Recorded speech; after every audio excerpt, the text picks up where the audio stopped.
Ajo që nuk pritej. Shtëpia e Big Brotherit ka një rregull të pashkruar, asgjë nuk mbyllet kurrë përfundimisht. Çdo debat, çdo fjalë e lënë për gjysmë, çdo shikim i shmangur, të gjitha kthehen një ditë, si dallg që godasin sërish bregun. Mes Klodit dhe Elionës kishte mbetur pikërisht një dallg e tillë.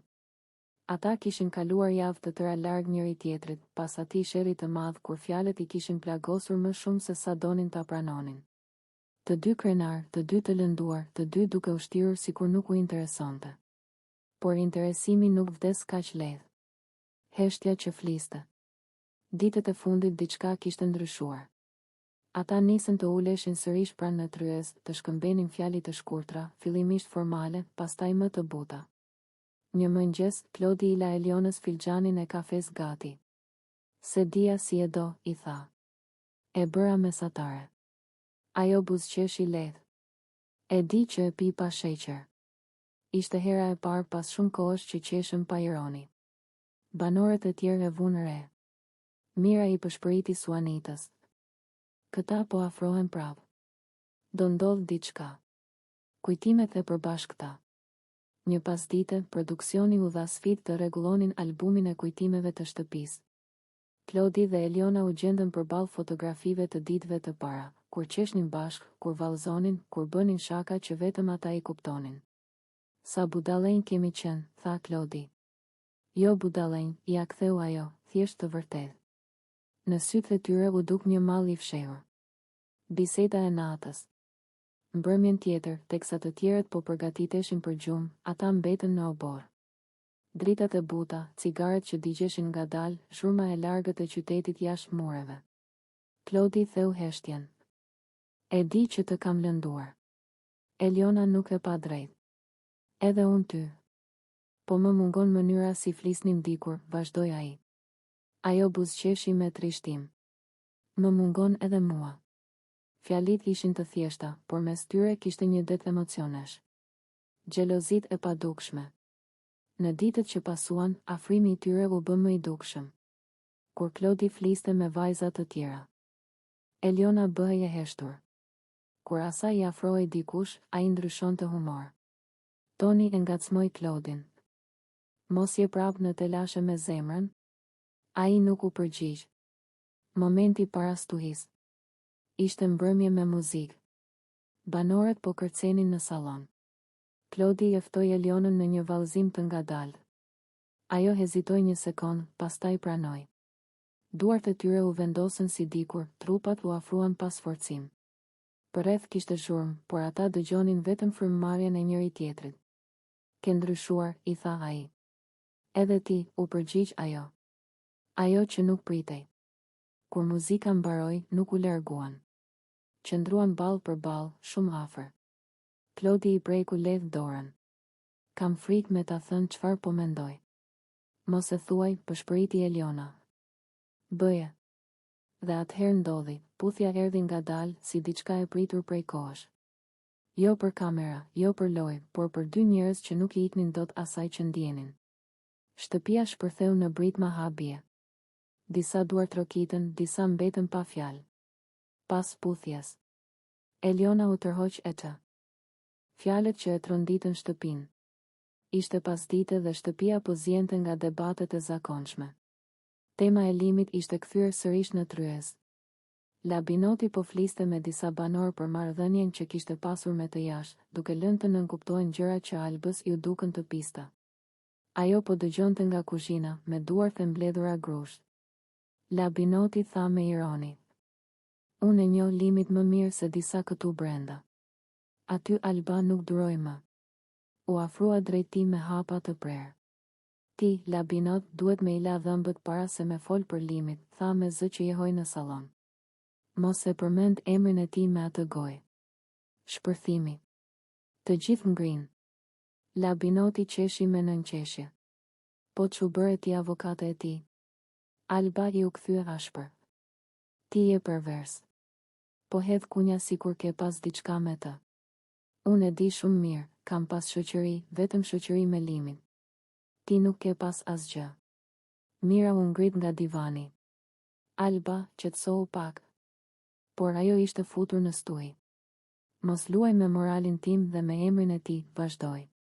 Po shpif për me u duk interesant para kamerave. Reagimi i Labinotit. Labinoti u skuq. Mos më ofendo mua. Unë s'jam pervers, por realist. Realist je kur flet të vërtetën, jo kur hedh helm, ja ktheu Alba. Ti po tenton me na përli të dyve. Banorët filluan të ndaheshin në dy kampe. Disa i jepnin të drejt Albës, të tjerë mendonin se po e tepronte. Arbeni ndërhyri. Mos e ktheni në luftë personale. Kufiri që u prek. Alba u afrua edhe më pranë Labinotit. Ta dhem për herë të fundit, për limit flet me respekt. Për mua po ashtu. Për ndryshe ke punë me mua çdo ditë këtu brenda. Zëri i Begjuti i ndërhyri me njëherë. Banor, kujdes gjuhën dhe distancën. Ofendimet personale nuk lejohen. Shtëpia u mbush me tension si para stuhis. Në dhomën e rrëfimit. Alba hyri e para, ende e nxehur. Nuk lejoj askënd me e përdor emrin e limit për fantazit e veta të sëmura. Ai po mundohet me më ul si grua. Këtë se pranoj. Lotët i dolën pa dashje. Unë e kam dashur atë njeri në mënyrë intime, të pastër. S'ka të drejt askush me e ndodh. Versioni i Labinotit. Edhe ai u thirr. Ndoshta Alba e mori personale, tha. Por unë s'kam shpif. Ajo po më sulmon për me mbrojt një imazh. Produksioni i kujtoi se insinuatat pa fakte janë shkelje e etikës. Debati i madh në sallon. Mbrëmjen e po asaj dite u përballën sërish. Alba, ti luan me reputacionin e njerëzve. Labinoti, ti luan me viktimizim. Alba, unë mbroj të vërtetën. Labinoti, jo, ti mbron frikën tënde. Duartrokitje nervoze, britma, ndërhyrje. Shtëpia dukej si gjyq publik. Pasojat. Kjo përplasje e madhe ndryshoi ekuilibrat. Alba fitoi mbështetje nga shumë banor për guximin, por edhe kritika për ashpërsinë e gjuhës. Labinoti mbeti nën lugë për insinuatat e tij. Në obor, më vonë, Alba i tha mirës. Ndoshta e teprova me fjalë, por nuk pendohem për mesazhin. Mësimi i hidhur.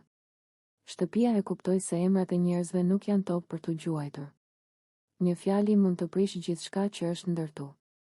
Në Big Brother ka ditë kur ajri bëhet i trash, sikur muret afrohen dhe njerëzit harrojnë se po flasin para miliona syve.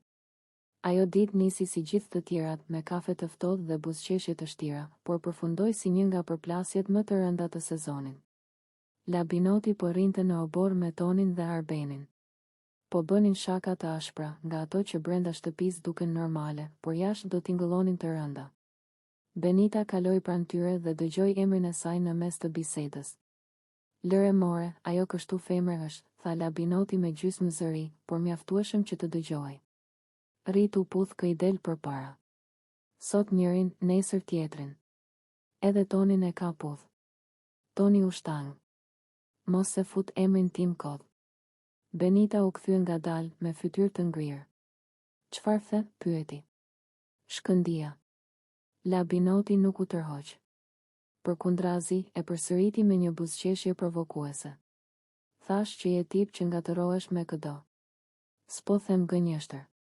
Në atë moment shtëpia u mpiks. Banorët e tjerë ndjenë se po hapej një humner. Benita i u afrua me hapa të vegjël. Mos guxo me fol për mua në atë mënyrë, tha me zë që i dridhej.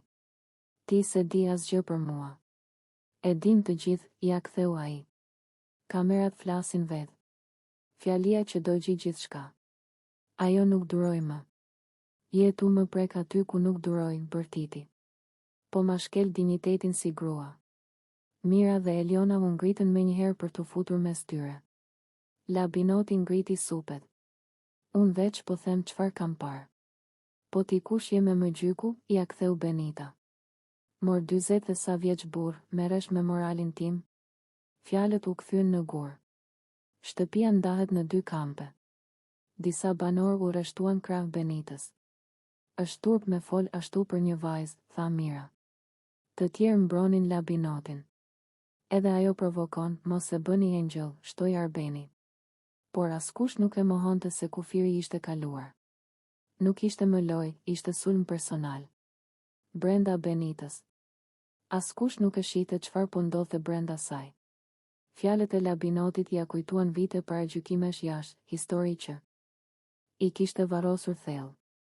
Në dhomën e gjumit u ul në krevat dhe filloi të qaj me dënes. Nuk jam ajo që thot ai, përsëriste. Po më zhvesh para krejt Kosovës. Suanita e përqafoi. Ti e di kush je. Mos ja jep fuqinë atij. Përballja e dytë. Por konflikti nuk u mbyll. Në darkë u përplasën sërish. Benita, ti po ushqen urrejtje ndaj meje. Labinoti, unë veç se du hipokrizin. Benita, hipokrizi është me e poshtru një grua për jetën e saj. A i heshti për një moment, por pastaj tha fjalin që e ndezi sërish zjarin. Po zdo me t'u përmend emri, mos u sill ashtu. Ajo u ngrit në këmbë. Unë s'jam pronë e askujt. As e jotja, as e publikut. Ndërhyrja e Bigut. Zëri i produksionit ndërpreu gjithçka. Banor, kujdes gjuhën. Sulmet personale dhe ofendimet mbi baza morale nuk lejohen. I thirrën të dy në dhomën e rrëfimit. Rrëfimi i Benitës. Para kamerës, pa maska, ajo foli me zë të thyer. Unë mund të gaboj, mund të qesh, mund të puth këtë dua. Por askush s'ka të. Plani që u duk si loj. Kur dera e madhe e shtëpis u mbyll pas limit, askush nuk e dinte se sa gjëra ishin lëvizur në prapasken.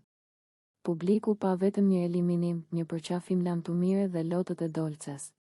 Por pas atyre pamjeve fshihej një histori tjetër, më e ndërlikuar. Produksioni ishte i kënaqur. Shikueshmëria kishte shpërthyer. Titujt e portaleve vlonin. Limi jashtë buzëqeshte me një qetësi të çuditshme. Ai e dinte se roli i tij nuk kishte mbaruar, përkundrazi, sapo kishte filluar faza e dytë e lojës. Gjithçka shkoi sipas planit, i tha menaxherit sapo doli nga studio. Historia duhet të vazhdoj pa mua brenda. Dolce pas derës së mbyllur. Brenda shtëpisë, Dolce u duk sikur u rrëzua për disa orë. U shtri në krevatin e tij bosh, preku jashtëkun dhe qau sa për sytë e kamerave, por edhe pak për vete. Askush nuk e dinte sakt ku mbaronte aktrimi dhe ku fillonte ndjenja. Alba e vështronte nga larg. Mes tyre kishte pasur gjithmonë një tension të heshtur, xhelozi, kurreshtje, një lloj magneti që nuk e pranonin. Atë mbrëmje, kur dritat u zbehen, Alba ju afrua. Je mirë, e pyeti me zë të ulët. Dolce ngriti sytë të skuqur. Nuk e di as vetë. Aty nisi gjithçka. Aleanca e padukshme. Pas daljes së limit, dinamika e shtëpisë ndryshoi. Banorët prisnin që Dolce të shuaj, ndërsa Alba të merrte rolin e protagonistës së vetmuar. Por ndodhi e kundërta, ato dyja u afruan. Filloi me gjëra të vogla, një kafe e ndarë në mëngjes, një bisedë në obor, një mbështetje gjatë debateve. Kamera i ndiqte me etje. Çudi si na bashkoi ikja e tij, tha Dolce një ditë. Ndoshta duhet të ikte dikush që të shinim njëra tjetrën, i u përgjigj Alba. Puthja e parë pas tuhis. Ishte mbrëmje e qetë.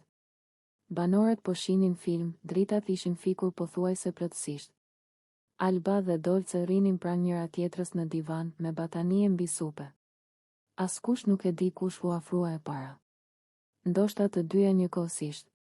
Puthja ishte e butë, e ndrojtur, si pyetje pa fjalë. Pastaj një përqafim i gëjë. Atë duar që shtrëngoheshin, ballë që prekeshin. Mos mendo për kamerat, përshpëriti Dolce. Nuk po mendoj për asgjë, tha Alba. Produksioni festonte në heshtje, historia kishte marrë kthesën e ardhë. Marrëveshja e heshtur. Jashtë, Limi e pas skenën me një buzëqeshje të matur. Ai e njihte planin, trekëndëshi emocional duhet të vazhdonte të jetonte edhe pa të. Lëri të rrjedhin gjërat, i kishte thënë produksioni. Publiku do dramë, por edhe ndjeshmëri. Dhe pikërisht këtë po jepnin Alba e Dolce, diçka mes ngushëllimit dhe zbulimit. Afërsia që rritej. Ditët në vijim ato u bën të pandashme. Flinin në të njëjtin krevat, ledhatoheshin si dy shoqe që kërkojnë streh, por edhe si dy gra që po testonin kufit e vetes. Ti më qetëson, i tha Alba një natë. Edhe ti mua. Këtu brenda çdo gjë të çmend, i u përgjigj Dolce. Publiku u nda në kampe, disa I quanin qift të guximshëm, disa lojë të kalkuluar. E vërteta rinte diku në mes. Xhelozit e shtëpisë. Arbeni nuk e duroi gjë. Përplasja që e ndali shtëpinë. Ishte pasdite e rënë, nga ato ditë kur nervat në shtëpinë e Big Brotherit duken sikur ecin mbi fije. Banorët kishin kaluar një javë të mbushur me debate, klipet e spektaklit I kishin ekspozuar të gjithë, dhe askush nuk po duronte më as shurmën e lugës në filxhan. Benita po rrinte në kuzhinë me një filxhan kafeje që nuk po e pinte. Labinoti po fliste me disa banorë të tjerë për një histori nga jashtë, një temë që produksioni e kishte shpallur të ndaluar. Ajo e dëgjoi fjalinë e tij dhe I hipi gjaku në kohë. Mos I përmend ato gjëra këtu brenda, I tha me ton të prerë. Këto s'lejohen. Labinoti qeshi me përbuzje. Mos më bëj ti moral mua. Fjalët u përplasën në ajër si dy gur. Shkëndia e parë. Benita u afrua më pranë. Sytë I ishin mbushur me një lloj nervi që nuk ishte vetëm për rregullat e lojës, por për shumë ditë të grumbulluara. Ti gjithmonë flet çfarë s'duhet. Mendon se je I paprekshëm, tha ajo. Jam 42 vjeç, di çfarë flas, I u përgjigj ai me ton sfidues. Ajo shpërtheu. Ke 42 vjet në byth dhe sillesh si fëmijë. Në kuzhinë ra heshtje. Disa banorë u ngrin, të tjerë u përpoqën të qeshnin me siklet. Por askush nuk qeshi vërtet. Fjalët kishin kaluar kufirin. Labinoti u skuq. Mos ma përmend moshën as bythën, kujt po I flet ti, tha me zë të ngritur. Përplasja verbale. Debati u ndez si zjarr në bar të thatë. Benita, po të flas ty, se po shkel çdo rregull. Labinoti, ti je e para që provokon. Benita, provokim është me rreziku krejt shtëpinë për llafet e tua. Banorët filluan të ndërhyjnë. Mira e kapi Benitën nga krahu. Qetësohu, mos e ço deri aty. Arbeni I doli para Labinotit. Vëlla, mbylle me kaq. Por kur krenaria merr fjalën, arsyeja largohet. Momenti I gabuar. Labinoti bëri një hap drejt saj dhe tha. Ti s'më jep urdhra mua, kupton? Benita e humbi kontrollin. Dora I u ngrit vetvetiu dhe një grusht I nxituar I preku shpatullën. Nuk ishte goditje për të lënduar rënd, por mjaftoi për ta kë. Thyer situatën në alarm. Mos më prek, bërtiti ai. Në sekond produksioni ndërhyri nga altoparlanti. Banor, distancë menjëherë. Kaosi I shkurtër. Disa banor e tërhoqën Benitën prapa. Ajo po dridhej. Unë s'desha me e gjuajt, përsëriste. Po më çmendi me ato fjalë.